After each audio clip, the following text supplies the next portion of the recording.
الرحيم الحمد لله رب العالمين بارئ الخلائق أجمعين وباعث الأنبياء والمرسلين والصلاة والسلام على النبي الأمي القرشي المكي التهامي الأبتهي السراج المضيء الكوكب الدري الصاحب الوقار السكينة المدفون بأرض المدينة العبد المؤيد والرسول المسدد المصطفى الأمجد حبيب إله العالمين وخاتم النبيين وشفيع المذنبين ورحمة للعالمين أبي القاسم محمد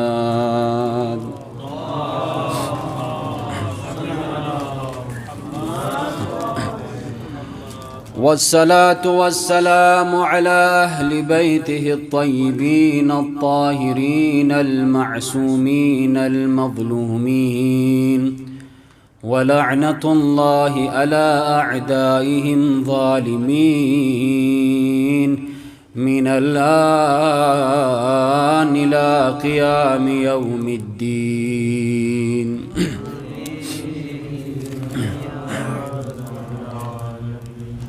رب اشرح لي صدري ويسر لي أمري واحلل عقدة من لساني يفقه قولي أما بعد فقد قال أمير المؤمنين علي بن أبي طالب إن جعلت دينك تبعا لدنياك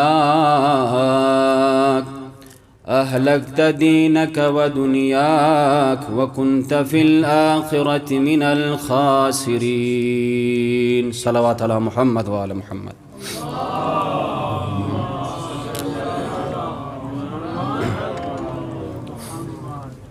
عظم الله أجورنا وأجوركم بمصاب الحسين وأولاده وأصحابه عليهم السلام وأجرك الله يا صاحب الزمان. نہایت ادب و احترام کے ساتھ علماء اور اساتذہ سے کسب اجازت لیے کچھ معروضات آپ جیسے باعمل علماء کے حضور ہدیہ کرتا چلوں، اس امید کے ساتھ کہ اپنی اصلاح کا منتظر ہوئے. مولا کی جس حدیث کو اپنا سرنامہ کلام قرار دیا، اس میں ہمارے لیے ایک عجیب درس اخلاق ملتا ہے. خوش نصیب ہیں ہم سن دوست احباب جو اس حدیث کی روشنی میں زندگی گزارتے ہیں. عزیزان محترم، واقعہ کربلا اور قیام امام حسین جو رونما ہوا، اس کی بہت ساری علتیں تھیں.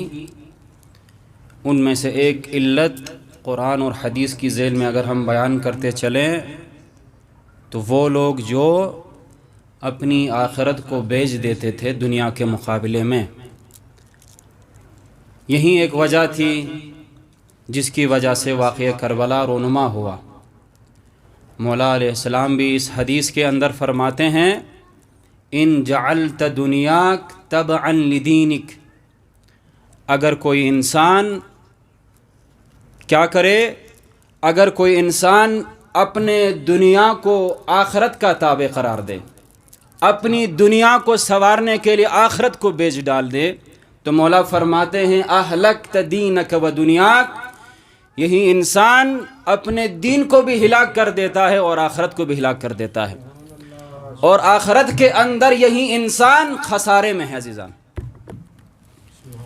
اس چیز کو سمجھنے کی ضرورت ہے کہ انسان کس طرح اپنے دنیا کو آباد کرتا ہے آخرت کو بیچ کر.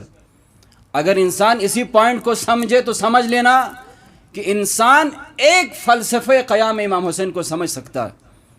عزیزان محترم، اگر ہم قرآنی آیات کی طرف اگر ہم رخ کریں تو انہی آیات کے اندر بھی مذمت بیان کی گئی ہے اس انسان کی جو دنیا کو سنوارنے کے لیے آخرت کو بلا دیتا ہے۔ آخرت کے حوالے سے اللہ فرماتا ہے وَمَا الْحَيَاةُ الدُّنْيَا إِلَّا لَعِبٌ وَلَهْوٌ، دنیا کھیل و تماشا کے علاوہ اور کوئی چیز نہیں ہے۔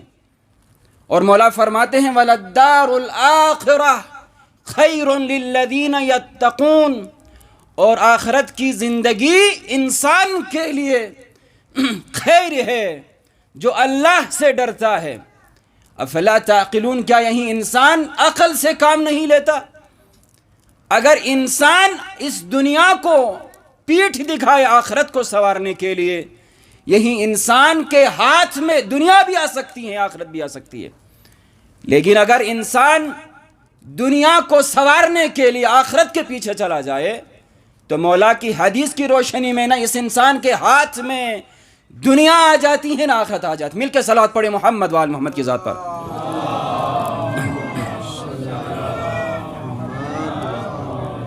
عزیزان محترم، دیکھیے ایک مثال عرض کرتا چلوں عزیزان کے حضور۔ بہت ساری اگزامپلز ہمارے پاس ہیں۔ عمر آج کی مثال لے لے۔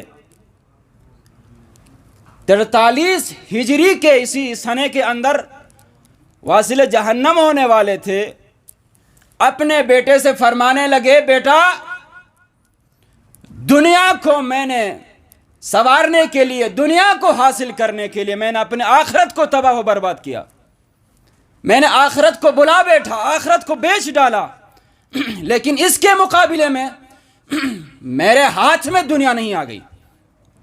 میں دنیا کو آباد کرنے کی خاطر آخرت کو بلا بیٹھا، لیکن دنیا میرے ہاتھ میں نہیں آ گئی۔ ماقبل حدیث کی روشنی میں یہ ایک نقطہ تھا کہ اگر انسان دنیا کو سنوارنے کے لیے آخرت کو اگر قربان کر دیتا ہے تو دنیا ہاتھ میں ہی آ جاتی ہے۔ نہج البلاغہ کے اندر دوسرے مقام پر مولا فرماتے ہیں اگر انسان دنیا کو سنوارنے کے لیے آخرت کو قربان کر دیتا ہے تو خداوند متعال دنیا میں اس انسان کے لیے نقصانات کے راستے فراہم کر دیتا ہے۔ ہاں، واقعہ کربلا رونما ہوا اسی وجہ سے۔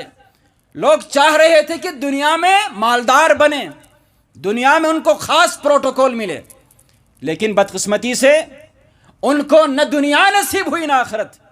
دنیا میں بھی وہ خسارے میں ہیں، آخرت میں بھی خسارے میں۔ یا قرآن کی دوسری آیت کی طرف ہم رخ کرتے ہیں جس میں مولا فرماتے ہیں انما هذه الحیات الدنیا متاع وان الآخرة هي دار القرار۔ مولا فرماتے ہیں اس آیت کے اندر بتحقیق دنیا مختصر لذت حاصل کرنے کے لیے ایک چھوٹا سا ذریعہ ہے، لیکن آخرت کی زندگی انسان کے لیے دائمی قرارگاہ ہے۔ کیا انسان افلا تعقلون، کیا عقل سے کام نہیں لیتا؟ اس کے باوجود بھی انسان دنیا کے پیچھے چلا جاتا ہے۔ عزیزان محترم، میں دنیاوی ایک مثال عرض کرتا چلوں۔ مولا علی کا ایک ایسا باغ جس کے اندر سینکڑوں درخت تھے خرمے کے، امام حسن یا امام حسین سے، غالباً امام حسن ہی سے امیر شام نے خریدنے کی کوشش کی اسی باغ کو۔ اسی باغ کی ایک بہترین خصوصیت یہی تھی کہ مولا کائنات نے ہر درخت کے نیچے 1000 رکعت نماز پڑھی تھی، اور معاویہ نے جب خریدنے کی بات کی تو مولا حسن نے اسے نہیں بیچا، یہ کہہ کر کہ اس درخت کی خصوصیت یہی ہے کہ میرے بابا علی نے ہر درخت کے نیچے 1000 رکعت نماز پڑھی ہے، اسی قیمتی اثاثے کو آپ جیسے انسان کے حوالے نہیں کر سکتا۔ ابھی آ جائے، مولا حسن کو پیسے بھی مل رہے ہیں، اس کے باوجود مولا حسن بیچ نہیں رہا، لیکن مولا حسین فری آف کاسٹ عمر سعد کو دینے کے لیے آمادہ ہے۔ کس کی خاطر؟ جب مولا حسن کو قتل کرنے کے لیے عمر سعد اپنے لشکر کو لے آ گیا نا، مولا حسین نے کہا آپ اپنے اس برے عزم کو ہم سے دور رکھے، اپنے عزم کو چینج کرے، آپ اپنے مقصد میں کامیاب نہیں ہو سکتے ہیں۔ اگر آپ دنیا چاہتے ہیں تو وہ باغ جس باغ کے اندر میرے بابا نے ہر درخت کے نیچے 1000 رکعت نماز پڑھی ہے، اس کو آپ کو مفت میں دینے کے لیے تیار ہوں۔ آپ مجھے قتل کرنے کے اس ارادے سے باز آ جائے، لیکن جو انسان دنیا کو حاصل کرنے کے لیے آخرت کو برباد کرے تو کبھی بھی یہ معمولی سا سودا انسان نہیں کر سکتا۔ اصرار کرنے کے باوجود عمر سعد نے قبول نہیں کیا اس کاروبار کو یا اسی معاملے کو۔ آخر کار مولا نے کہا آپ کو رئی کے اسی آبادی سے ایک گندم کا دانہ بھی آپ کو میسر نہیں ہوگا، تو اس نے کہا چلو اگر مجھے نصیب نہیں ہو پاتا تو میں جو کا دانہ کھانے کے لیے تیار رہوں گا، جو کھانے کے لیے میں کوشش کروں گا۔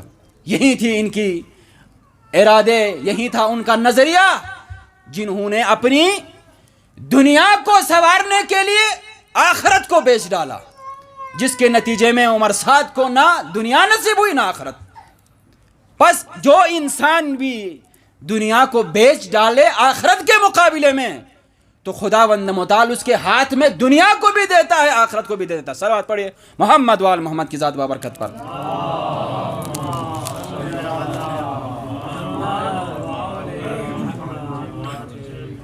بہت ساری مثالیں ہیں عزیزان، جن لوگوں نے آخرت کو سنوارنے کے لیے دنیا کو بیچ ڈالا۔ اتنے مثالیں دنیا کے اندر ہیں، سبھی آگاہی رکھتے ہیں، ایک ادنا سا طالب علم کیا بیان کر سکے آپ کے سامنے؟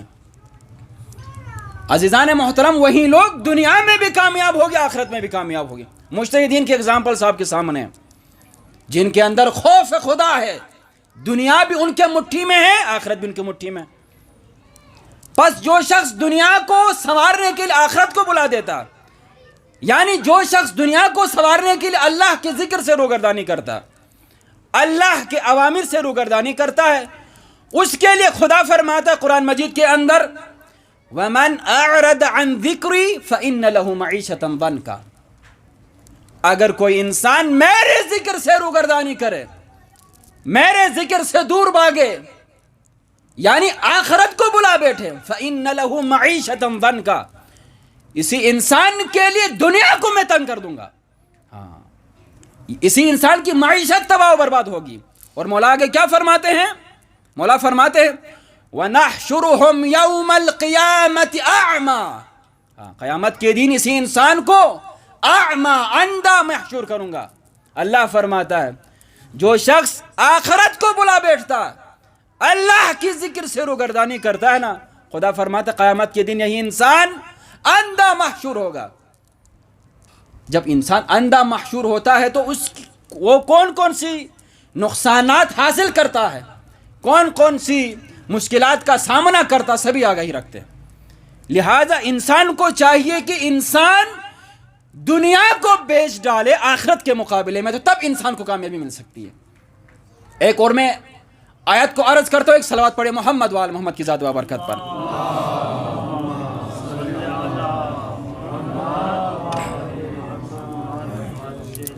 بس انسان کے لیے ضروری ہے کہ انسان کیا کرے؟ آخرت کو حاصل کرنے کے لیے کوشش کرے۔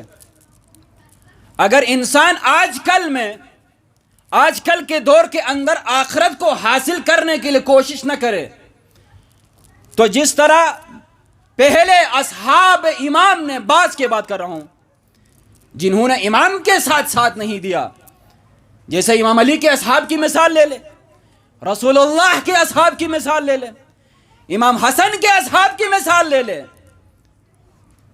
امام علی کے اصحاب کی بات کرتا ہوں، ایک مثال، یا اشبہ الرجال ولا رجال، یعنی مردوں کی شکل میں مردنما لوگ تھے، لیکن جنہوں نے امام کی اطاعت نہیں کی، جنہوں نے دنیا کو سنوارنے کے لیے آخرت کو کیا کیا، انہوں نے بیچ ڈالا۔ یا امام حسن کے اصحاب کی مثال لے لے، جب امام حسن علیہ السلام نے صلح کی معاویہ کے ساتھ، تو سلمان سورد ابن خزائی جیسے لوگ نے کیا کہا کہ امام سے، السلام علیکہ یا امام مذل المؤمنین، مومنین کو ذلیل کرنے والا امام میرا سلام ہو۔ وہی لوگ ہیں جو دنیا کو سنوارنے کے لیے آخرت کو بیچ ڈالتے ہیں۔ یا رسول اللہ کے اصحاب کی مثال لے لے، رسول نے کہا احد کی پہاڑی کو نہیں چھوڑنا، لیکن انہوں نے دنیا کو سنوارنے کے لیے آخرت کو بیچ ڈالا. انہوں نے رسول اللہ کی بات کو ٹھکرا دی انہوں نے. پس جو بھی آخرت کو بلا بیٹھتا ہے انسان خسارے کے اندر ہے. پس جو بھی انسان اللہ کو بلاتا ہے تو اللہ بھی اسے بلا دیتا ہے. قرآن کی ایک آیت ہے جس میں مولا فرماتے ہیں وَقِيلَ الْيَوْمْ نَنْسَاكُمْ كَمَا نَسِيتُمْ لِقَاءَ يَوْمِكُمْ. مولا فرماتا ہے قیامت کے دن انسان سے کہا جائے گا جس طرح تم لوگوں نے مجھے بلایا تھا، یعنی خدا کو بلایا تھا، آج اللہ تعالیٰ آپ کو بلا بیٹھے گا. اور آگے کیا فرماتے ہیں وَمَا لَكُمْ، اور مولا فرماتے ہیں وَمَأْوَاكُمُ النَّارُ. جو شخص اللہ کو بلا بیٹھے، آخرت کو بلا بیٹھے، اللہ کی ذکر سے روگردانی کرے تو مولا فرماتے ہیں وَمَا لَكُمْ مِنَ النَّارِ.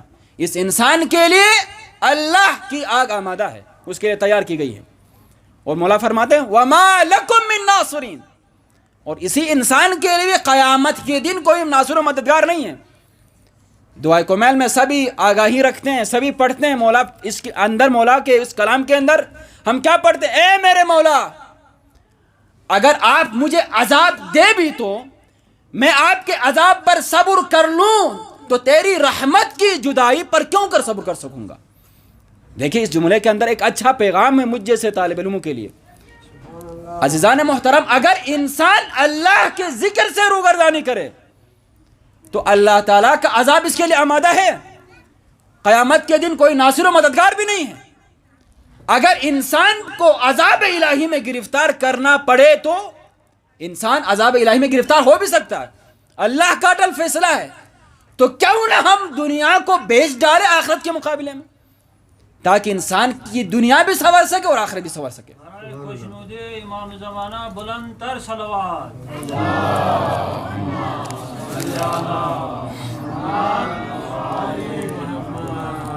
بس مزید 2-3 منٹ کے اندر اپنی زحمات کو میں تمام کرتا ہوں عزیزان کے حضور. دیکھیے عزیزان، اللہ کی ذکر کی کیا اہمیت ہے.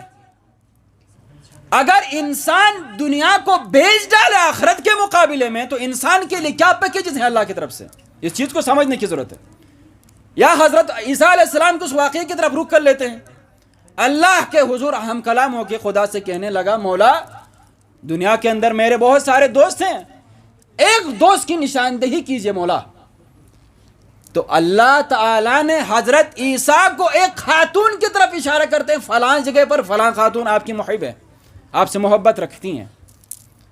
جب حضرت عیسیٰ وہاں پر چلے گئے تو عجیب سا منظر دیکھنے کو ملتا. حضرت عیسیٰ کو نہ اس کی آنکھیں ہیں جس کی آنکھوں کی بینائی چلی گئی ہے، وہ ہاتھ پاؤں سے معذور ہیں، اس کا جسم گلنے سڑنے کے لیے آمادہ ہے، پھر بھی اللہ کی ذکر سے روگردانی نہیں کر رہی، پھر بھی اللہ کے ذکر میں مشغول نہیں عورت. تو یہاں پر حضرت عیسیٰ اس خاتون کو سوال کر رہے ہیں. مولا نے فرمایا، حضرت عیسیٰ نے اس خاتون سے کہا خدا نے آپ کو کیا دیا ہے جس کے مقابلے میں آپ اللہ کے ذکر میں مشغول ہیں، آپ آخرت کو یاد کر رہی ہے، دنیا کو بیچ ڈالا آپ نے.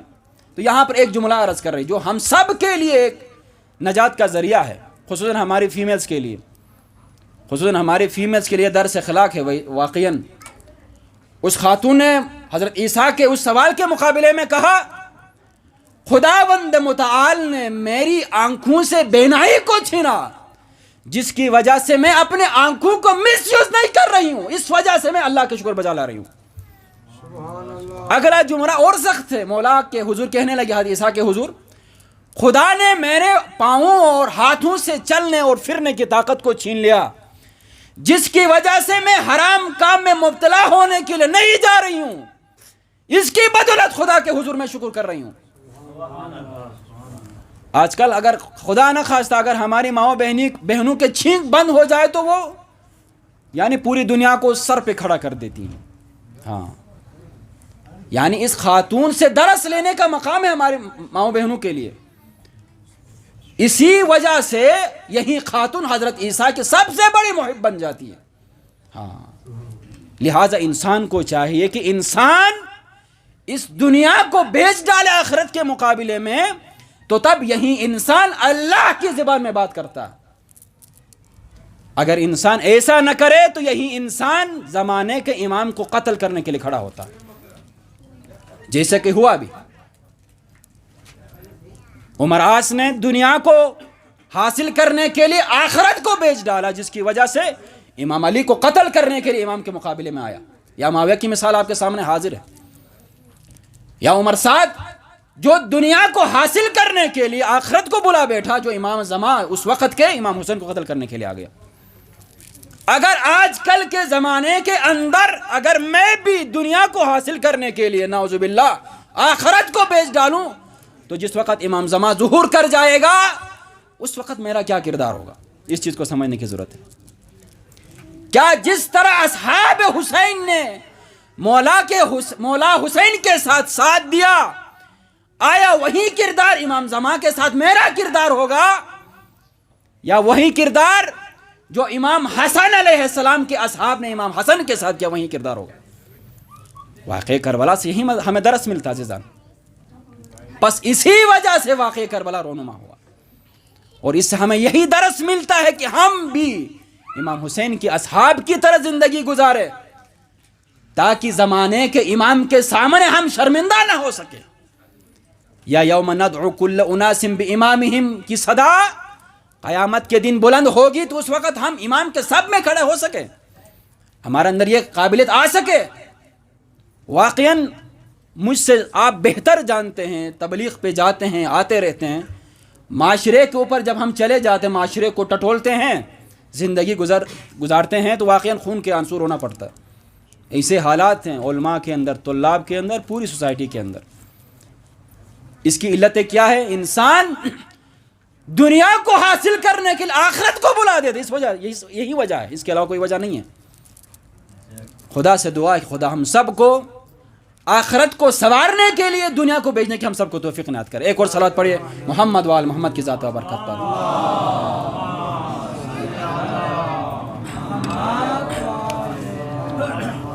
آپ کی زحمتیں تمام کرتا ہوں۔ بس اسی وجہ سے واقعہ کربلا بھی رونما ہوا، حسین کا سر اقدس نوک نیزے پر بھی بلند ہوا، کیونکہ لوگوں نے دنیا کو حاصل کرنے کے لیے آخرت کو بلائی۔ عزیزان محترم، لیکن ان میں سے بعض ایسے لوگ ہیں جنہوں نے آخرت کو سنوارنے کے لیے دنیا کو بیچ ڈالا۔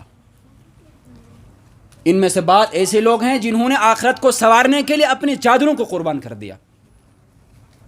انہی میں سے بعض لوگ ایسے ہیں جنہوں نے آخرت کو سنوارنے کے لیے اپنی عزت کو لٹا دیا۔ عزیزان محترم، ایام 40 ہے نا عزادارو، کتنی مصیبتوں کو اصحاب حسین نے جھیلا، کتنی مصیبتوں کو حسین کے لٹے ہوئے قافلے نے جھیلا۔ کون بیان کر سکتے ان کی مصیبتوں کو؟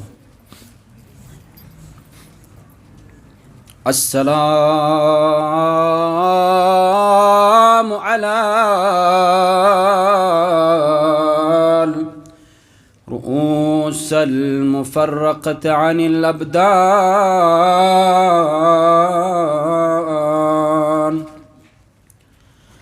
السلام علی مدفون ولا غسل ولا اکفان۔ جب حسین کا قافلہ مدینے سے کربلا کی طرف روانہ ہوا، سنو گے عزادارو 46 بچے حسینی قافلے میں شامل تھے، لیکن جب حسینی قافلہ دوبارہ کربلا سے مدینے کی طرف نکلا تو حسینی قافلے میں 10 بچوں سے زیادہ بچے موجود نہیں تھے۔ کیوں عزادارو؟ کیونکہ ظالموں کے ظلم کی شکنجوں کی وجہ سے بعض کو قتل کر دیا گیا، بعض ظلم کی وجہ سے ان کے ظلم کو برداشت نہیں کر پائے، جس کی وجہ سے ان کے ارواح ان کے قفس عنصری سے پرواز کر گئی۔ عزادارو،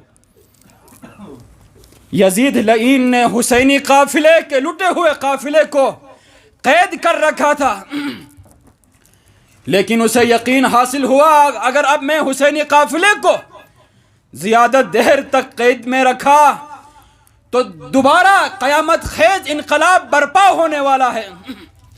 اور مدینہ کے مسلمانوں کو یہ خبر بھی ملی تھی کہ آل رسول کو قید کر دیا گیا ہے، اسی ڈر سے یزید ملعون نے سید سجاد کو بلا کر کہا اے سید سجاد میں تجھے آزاد کرنا چاہتا ہوں۔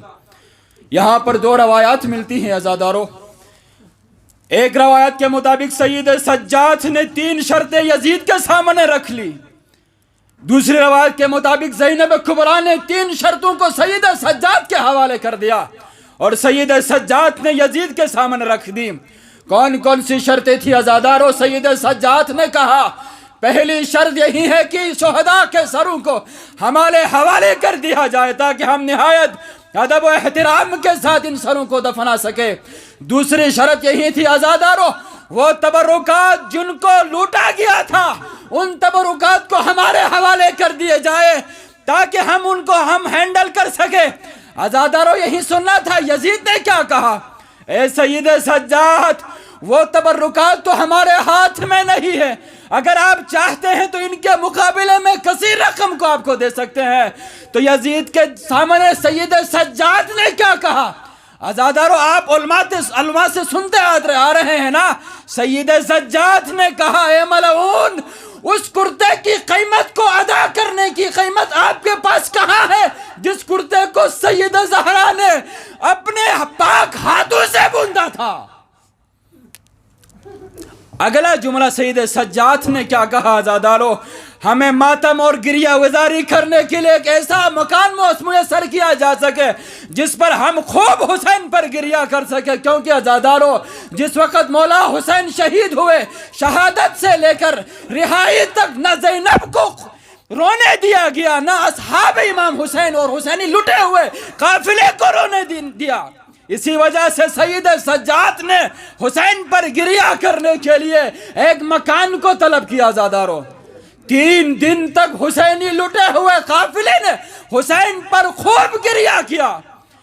تیسرے دن سید سجاد نے زینب کبریٰ سے کہا پھوپھی اماں کل ہمیں روانہ ہونا ہے مدینے کی طرف، تمام بیویوں سے کہا جائے کہ وہ آمادہ ہو جائے۔